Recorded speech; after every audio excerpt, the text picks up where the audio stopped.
Varicose వ్యాధితో బాధపడుతున్నారంట. తక్కువ ఖర్చుతో ట్రీట్మెంట్ కావాలి అనుకుంటే ఎవిస్ హాస్పిటల్ని సంప్రదించండి. నమస్తే అమ్మా. నమస్తే అమ్మా. అమ్మ, పహల్గామ్ ఉగ్రదాడి గురించి మీ స్పందన ఏంటి? అసలు ఎందుకు ఇలా జరిగింది? ఇంత worst of the worst case అయితే ఈ మధ్య కాలంలో మళ్ళీ ఇంకెప్పుడు చూడము, ఇంకా పై చూడకూడదంట, అసలు చూడకూడదు కూడా. ఏం చేయాలంటారమ్మా? అమ్మ, కొంచెం జాగ్రత్తగా ఉండవలసిందేమో అనుకుంటా. ఎందుకంటే జాగ్రత్తలు తీసుకునే ఉన్నారు, కానీ కాశ్మీర్ చాలా ప్రశాంతంగా ఉంది. ఎన్నికలు కూడా అయినాయి, ప్రజాస్వామ్యం అక్కడ అమల్లో ఉంది. అందుకని అందరూ దాన్ని చాలా తేలిగ్గా, అక్కడక్కడ నుంచి హింట్స్ వస్తున్నా కూడా లైటర్ వేలో తీసుకున్నారు. హింట్స్ కూడా ఎక్కడ పెద్దగా రాలేదు. ఇంటెలిజెన్స్ రిపోర్ట్లు ఏమన్నా ఉన్నాయేమో గానీ బయటకైతే ఏమీ లేవు. మనం మామూలుగా సోషల్ మీడియాలో కానీ సోషల్ గా కానీ బయట ఎక్కడ ఏ హింట్స్ లేవు. కాకపోతే ఒక స్టేట్మెంట్ అది ఇచ్చాడు, కాశ్మీర్ మాదే, ఓకే మాదే అన్న మాట. అంటే ఊరికే అప్పుడప్పుడు ఆర్భాటంగా మాట్లాడుతూ ఉంటారు కదా, ఓడిపోయేవాడు గట్టిగా అరుస్తూ ఉంటాడు నేను గెలుస్తాను అని. అట్లా అనుకోవడం జరిగింది. కొంచెం రిలాక్స్ అవ్వకుండా ఉండాల్సింది. ఇంత ఎన్నికలు జరిగిన గనక ప్రశాంతంగా ఉంటుంది అని మనం దాన్ని తేలిగ్గా తీసుకున్నాం. ఎన్నికలు జరిగినా ప్రశాంతంగా ఉండదు అనేటటువంటి విషయాన్ని గురించి మనస్సులో జాగ్రత్త పడి ఉండాల్సింది. టూరిస్టుల మీద పడతారని కూడా టూరిస్టుల మీద పడతారని అనుకోలేదు, కానీ వాళ్ళ ప్లాన్ అదే జరిగింది. ఎందుకు జరిగిందంటే, ఎంతసేపు మనకి ఉగ్రవాదుల దాడి ఎప్పుడు కూడా సైనికుల మీద వాళ్ళ మీదే ఉంటుంది గాని, లేకపోతే పోలీస్ డిపార్ట్మెంట్ మీద ఉంటుంది గాని టూరిస్టుల మీద ఉండదు. కానీ ఎందుకు జరిగిందని మనం ఊహించవచ్చంటే, కాశ్మీర్ లో ఆ ప్రాంతంలో అంతా కూడా ఆదాయం వాళ్ళకి టూరిస్టుల మీదే. అది సుమారుగా స్విట్జర్లాండ్ లాగా, మినీ స్విట్జర్లాండ్ లాగా మన వాళ్ళు అనుకుంటూ ఉంటారు. అటువంటి ప్రదేశానికి టూరిస్టుల మీద గనక దాడి చేసినట్టే టూరిజం అయిపోతుంది. టూరిజం అయిపోయింది అంటే ఇంక అసలు కాశ్మీర్ లో ఆదాయమే ఉండదు, ఇంకెవరు అటు రారు అని ఊహ అయ్యి ఉండాలి. మనం అనుకున్న మాట. వెకేషన్ టైము ఇప్పుడు వేసవి కాలం, సెలవులు కనుక టూరిజం బాగా అభివృద్ధి చెందేటటువంటి సమయం. ఈ సమయంలో టూరిస్టుల మీద గనక చేసినట్టయితే ఎవరెక్కడికి రారు. సైనికుల మీద చేస్తే పర్వాలా, వచ్చే అవకాశం ఉంది మళ్ళీ. కానీ దాని మీద పైగా మన దేశం వాళ్ళేనా, అందరి దేశాల వాళ్ళు కూడా వస్తారు. ఇతర దేశాల వాళ్ళు కూడా వస్తారు. అన్ని రాష్ట్రాల నుంచి వెళ్ళేది టూరిస్ట్ ప్లేస్ కి అన్ని ప్రాంతాల వాళ్ళు పెడుతూనే ఉంటారు కదా, అది కారణం అయి ఉంటుంది. పైగా చేసినటువంటి భయంకరమైన విషయం ఏమిటంటే, ఇండియన్ ఆర్మీ డ్రెస్సులు వేసుకుని మరీ చేశారు. ఇంకోటి భయంకరమైన విషయం ఏమిటంటే, చంపే వాళ్ళని హిందువులో కాదో తెలుసుకుని మరీ చంపారు. అక్కడ అసలు ఎలా మండిపోవాలంటే, కుంభకర్ణుడు యుద్ధం చేసేటప్పుడు ఇలా తినేస్తూ వానర్లతో పాటు కొంతమంది రాక్షసులు కూడా తినేశాడు ఆవేశంలో.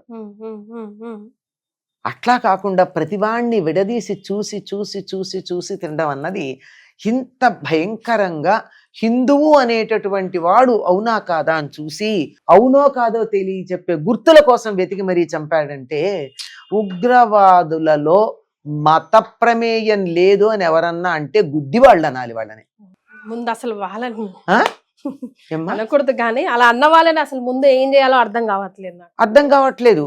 ఇట్లాంటివి చూసి ఇంత భయంకరంగా ఉంటే, ఎప్పుడూ రకరకాల స్టేట్మెంట్లు ఇస్తూ ప్రభుత్వాన్ని మరొకదాన్ని నోటికొచ్చినట్టు విమర్శించేటటువంటి వాళ్ళందరూ ఏమైపోయారు? నోరుంది కదా అని నోరు పడేసుకునే వాళ్ళందరూ ఇప్పుడు వాళ్ళ నాలుకలు ఏమైపోయాయి? వాళ్ళ నోళ్ళు ఎందుకు కట్టుబడ్డాయి? ఏమి తీసుకుని నోరు మూసు కూర్చున్నారు? ఏదో ఒకటి ఎక్కడి నుంచో వాళ్ళకి వచ్చి నోరు మూసుకోమని చెప్పేటటువంటి కారణం ఏదో ఉండాలి కదా. ఒకప్పుడు నోరు విచ్చలివిడిగా నోరు పడేసుకోవడానికి ఏం తీసుకుని పడేసుకున్నారు, ఇప్పుడు ఏం తీసుకుని నోరు మూసు కూర్చున్నారు.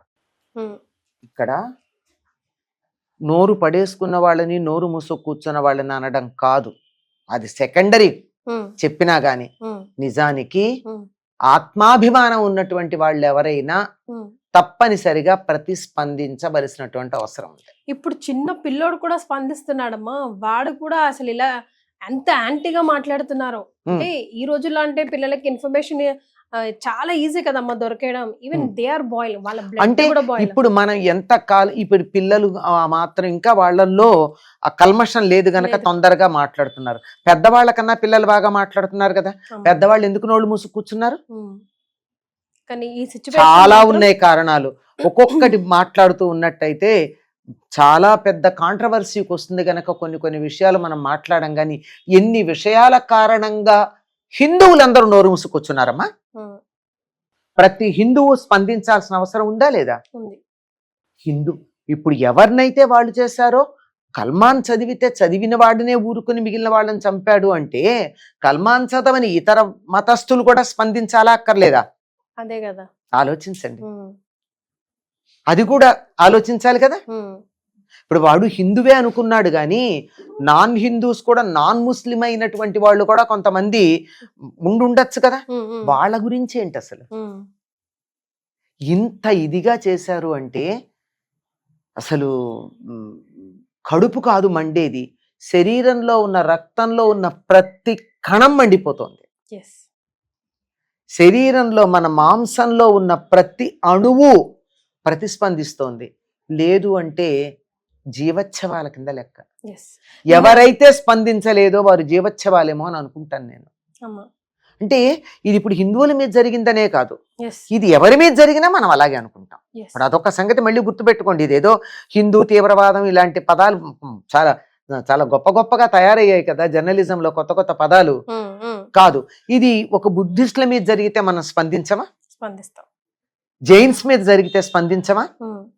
అసలు ఏ మనిషి మీద జరిగినా స్పందించాలి. కానీ ఇందులో ప్రత్యేకత గురించి ఎందుకు మాట్లాడుతున్నామంటే, వాడు అవునా కల్మాన్ చదివాడా లేదా అని అడిగి చంపాడే, దానికోసం ఈ మతం పేరు వాడాం గాని లేకపోతే ఏ మనిషిని ఈ రకంగా చేసినా మనం బాధపడాల్సిందే. మన 19వ తారీఖు హిందూధనం అంటే ఆఖరికి వాళ్ళ జాతికి ఎవరికైనా ఎఫెక్ట్ అయినా మనం తప్పనిసరిగా అంటాం.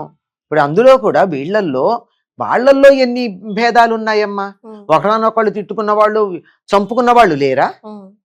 వాళ్ళ భేదాల్లోనే కొట్టుకున్నారు కదా. మనం హిందువుల గురించి మాట్లాడతారు కానీ మీకు ఇన్ని కులాలు ఉన్నాయి, ఇన్ని మతాలు ఉన్నాయి, ఇంతమంది దేవుళ్ళు ఉన్నారని. మరి అన్ని మతాలలోనూ అన్ని శాఖలు ఉన్నాయి. పేర్లు చెప్పుకొస్తే బాగుండదు. ఎన్ని శాఖలు ఉన్నాయి, ఒక్కొక్క మతంలో ఎన్ని శాఖలు ఉన్నాయి. వేరే వాడి జోలికి వెళ్లకుండా భారతదేశంలో పుట్టిన మతాల గురించి నేను చెప్తాను. నేను బౌద్ధం ఉంది, జైనం ఉంది, వీటిల్లో కూడా హీనయానం, మహాయానం లాంటి భేదాలు ఉన్నాయి కదా. శ్వేతాంబర్లు, దిగంబర్లు అని ఉన్నారు కదా, అంటే ప్రముఖంగా కనపడేవి. ఇవి కాక చాలా ఉన్నాయి కదా, అంటే ప్రముఖంగా చెప్పేవి ఇవే. ఇంకా అంతరాంతరాల్లో ఉండేటువంటి శాఖలు చాలా ఉన్నాయి కదా. అవేం కనపడవు, ఇక్కడేవో కనపడతాయి. ఎందుకంటే ఇక్కడ మనం మైక్రోస్కోప్ పెట్టి భూతద్దం పెట్టి ఇట్లా చూపిస్తున్నాం కనుక.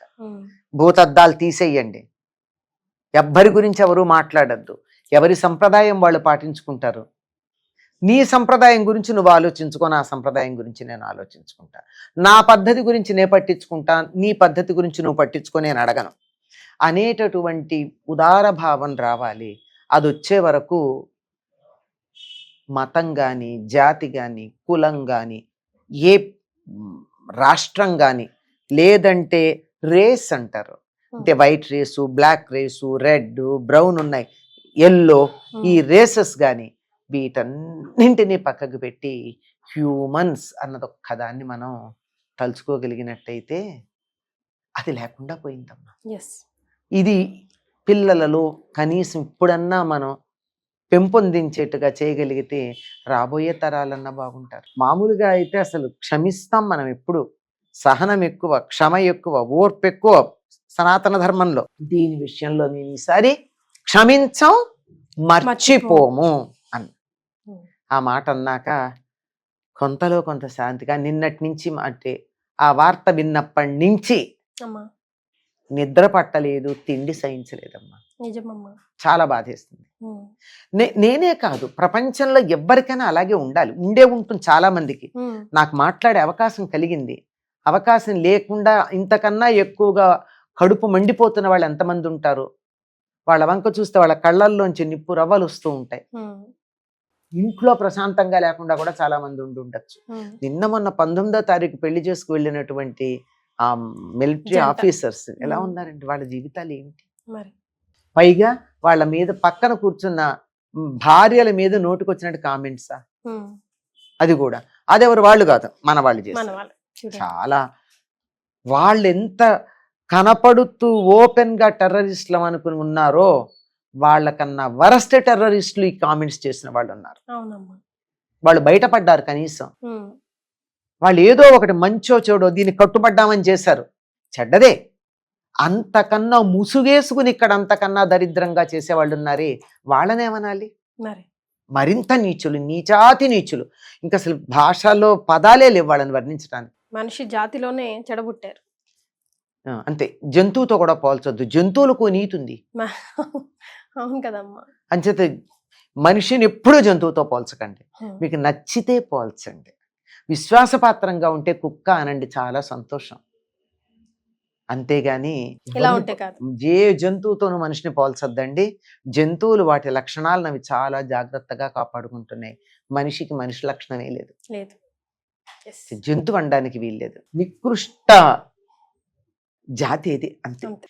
సో ఈ ఆత్మశాంతి వాళ్ళకి పోయిన ఆత్మ ఆత్మశాంతి అన్నది మన సంప్రదాయం కాదమ్మా.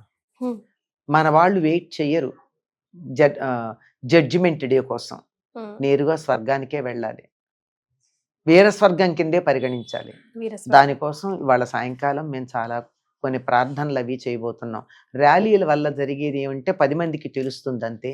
మీ వైదిక సంప్రదాయం ప్రకారం వేదం చదివినటువంటి 3 వేదాలు విడివిడిగా, ఒక్కొక్కళ్ళు ఒక్కొక్క వేదంలో పండితులు, వాళ్ళ చేత వేదం చదివించి వాళ్ళకి ఉత్తమ గతులు కలిగేటటువంటి కార్యక్రమం ఒకటి వాళ్ళ సాయంకాలం నిర్వహిస్తున్నాం మేము.